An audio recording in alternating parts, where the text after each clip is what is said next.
Pak Hakim yang terhormat, Bapak Hakim yang mulia, jadilah tangan Tuhan yang luar biasa.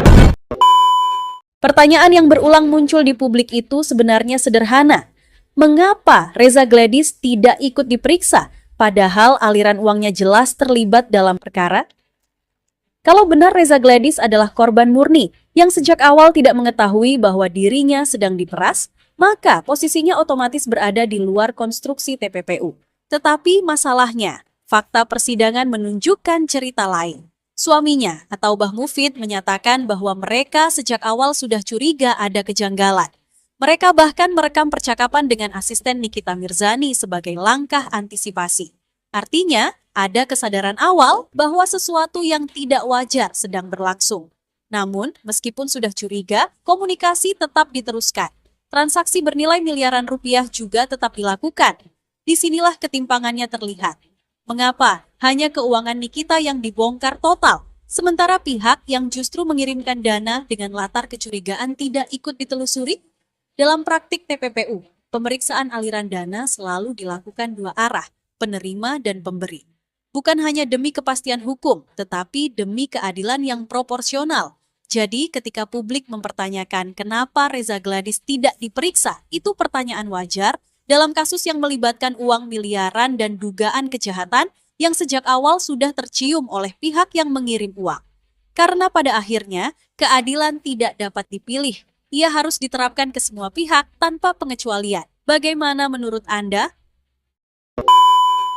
Saya dari awal sampaikan bahwa sebenarnya kita itu hanya kenal undang-undang ITE. Jadi saya sampaikan kepada tim PH-nya Nikita, saatnya kalian mempersiapkan segalanya untuk lakukan upaya kasasi.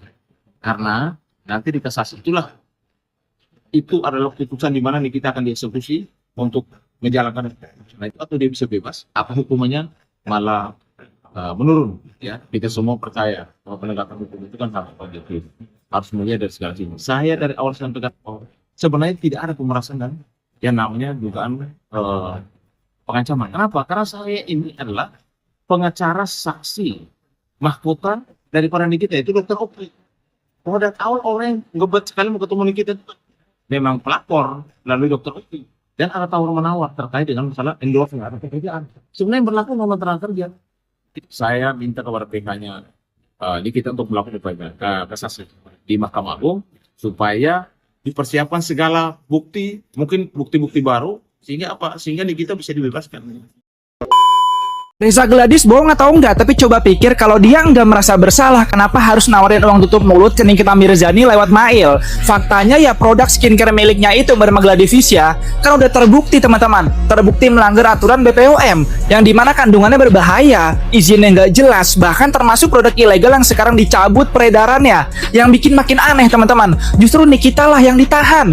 Padahal Nikita ini kan cuma ngomong soal bahaya produknya, bukan bikin fitnah, tapi malah dia dituduh memeras katanya. Padahal kenyataannya, faktanya Reza lah yang pertama kali menghubungi Mail, yang notabene asisten sekaligus orang dekat Nikita, buat nego dan minta Nikita diem soal produk itu. Bahkan dia sendiri loh teman-teman yang nawarin uang tutup mulut kan, yang dimana komunikasinya emang dijembatani sama dokter O, tapi yang ambil keputusan ya tetap Reza. Logikanya siapa yang mau transfer 4 miliar kalau nggak lagi di situasi panik? Ini jelas teman-teman bukan pemerasan tapi penyuapan. Penyuapan yang dibungkus rapi demi nutupin kesalahan. Tapi sekarang ya Reza lah yang malah playing victim. Narasinya dibalik, publik digiring seolah dia yang diserang. Sekarang kita tanya balik teman-teman, siapa yang edarin produk ilegal ini? Siapa yang transfer miliaran? Dan siapa yang justru harus bertanggung jawab atas risiko ke masyarakat? Di sini kita bicara dampak buruknya, sisi negatifnya. Kita harus lebih kritis teman-teman. Ini bukan lagi cuma soal Nikita atau Dr. Reza ya. Ini tentang gimana uang bisa mengatur alur cerita, padahal produknya berbahaya. Menurut kalian siapa yang sebenarnya harus ditahan dan harus disorot? Coba share pendapat kalian, drop komen teman-teman. Kembali lagi di IO Channel.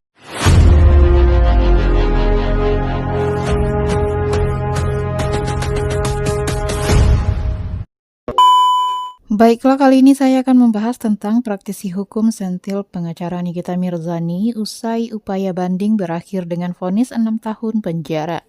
Untuk selengkapnya simak video berikut ini. Bapak Hakim yang terhormat, Bapak Hakim yang mulia, jadilah tangan Tuhan yang luar biasa.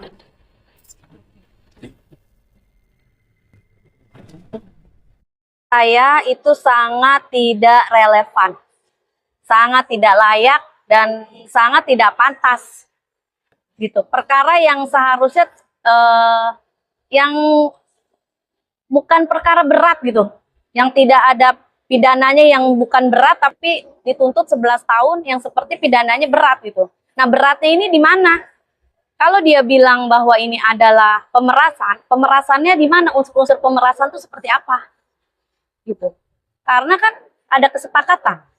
Sepakat nilainya berapa, yang akan dibayarkan berapa, berapa kali bayar.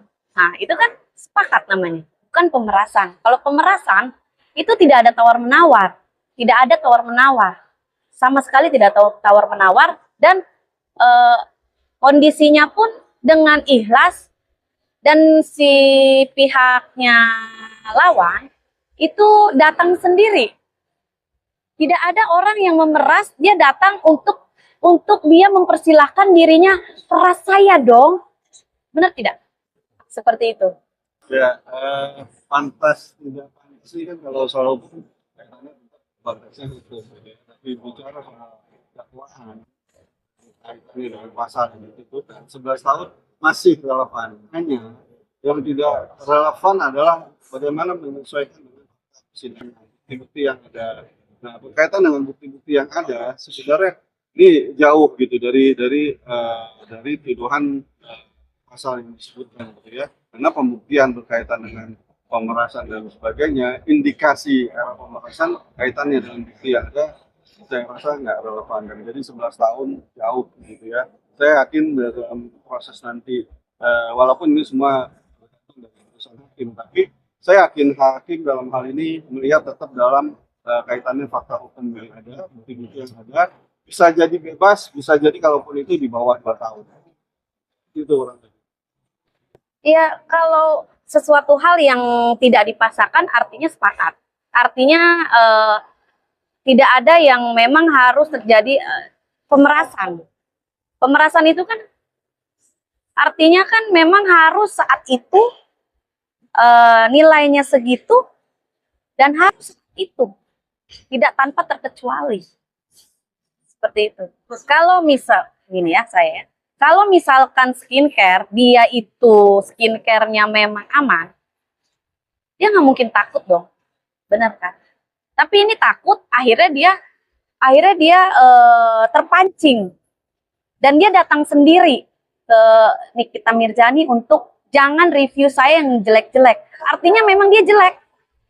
Akhirnya dia mau memberikan sejumlah uang dan dia menawarkan dirinya sendiri.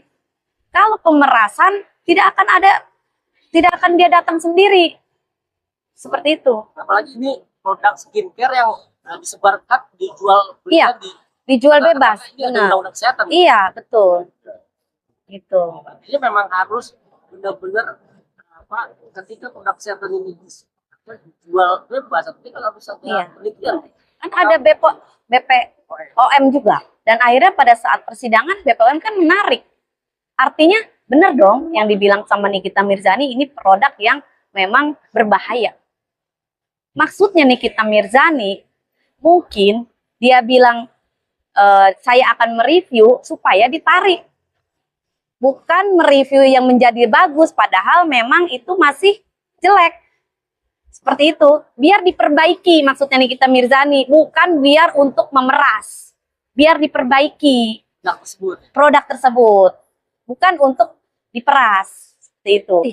Makanya sebenarnya kalau kaitannya dengan pemerasan, kategori pemerasan itu bisa dilakukan oleh pihak yang terkait, berwenang misalnya.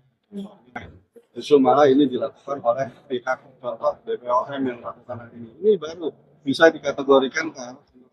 Kalau itu kaitannya dengan public figure, ya dia punya hak review. Nah, masalah review itu baik atau tidak baik tergantung dari tadi. Yang mungkin kesepakatan antara kedua belah pihak tadi. Saya rasa ini adalah kesepakatan kedua belah pihak yang memang disetujui, disepakati. Cuma memang mungkin tidak detail dalam dituangkan dalam perjanjian.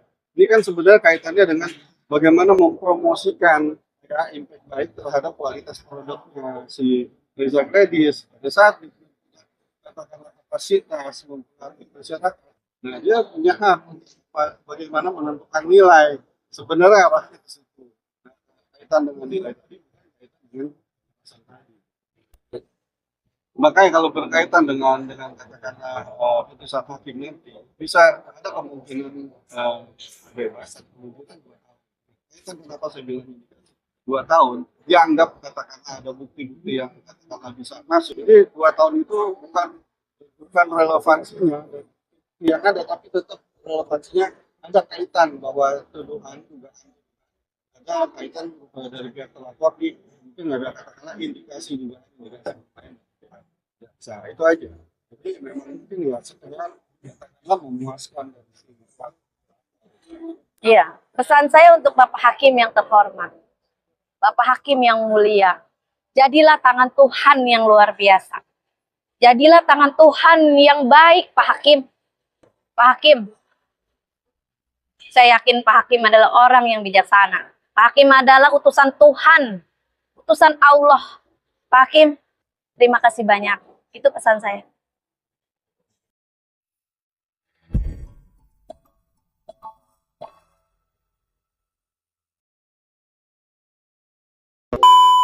Nikita Mirzani baru saja menjalani sidang putusan banding pada Selasa 9 Desember 2025 di Pengadilan Tinggi DKI Jakarta. Sayangnya hasil banding tak sesuai dengan harapan. Alih-alih bebas, Nikita Mirzani justru menerima vonis yang lebih berat. Seteru Reza Gladys ini divonis 6 tahun penjara setelah terbukti melakukan praktek tindak pidana pencucian uang. Praktisi hukum pun kini menyoroti langkah banding yang sejak awal dinilai sebagai perjudian. Apa maksudnya? Diketahui Pengadilan Tinggi DKI Jakarta memutuskan menambah 2 tahun masa tahanan bagi Nikita Mirzani.